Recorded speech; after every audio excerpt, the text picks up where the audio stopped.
I think boards today, when they think about sustainability, need to think about sustainability as both a challenge that needs to be addressed, but also a massive opportunity. If you look at the transition that we're talking about towards net zero in 2050 and many areas, other areas around sustainability, whilst there's clearly a challenge in that in terms of how do we get there, how much money is it going to cost, it's also probably the biggest opportunity, not just of a generation, but of a century, in terms of saying trillions of dollars will go into this space. So how do we think about the changing business models where instead of the downside, we're actually looking at the upside?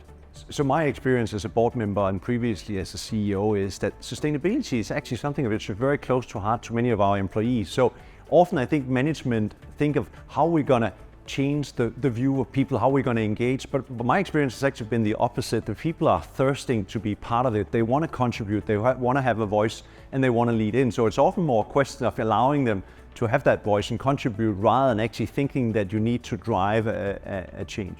There's many challenges that faces boards today, and I think that's probably the biggest challenge is that historically you would look as a board saying, how do we optimize our business to generate returns to our shareholders whilst having strong governance about how we get there. If you look at where a board member is being asked now, you need to have a strong view on safety and the implications on your people. You need to have an understanding of cybersecurity. You need to understand financial markets. You need to understand not just ESG overall, but actually understand the different elements of environmental, social, and governance. And you have to have an opinion.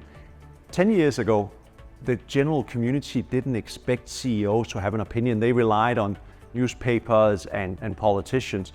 They more and more rely on us to tell them what we're going to do with our businesses because they're very opinionated consumers. So I think what has changed is there's higher expectations, both in terms of just the level of understanding of our entire business, as well as the expectations to how good we are as a corporate citizen, that we cannot just get away with making money. We actually have to do good, which I think is a wonderful thing.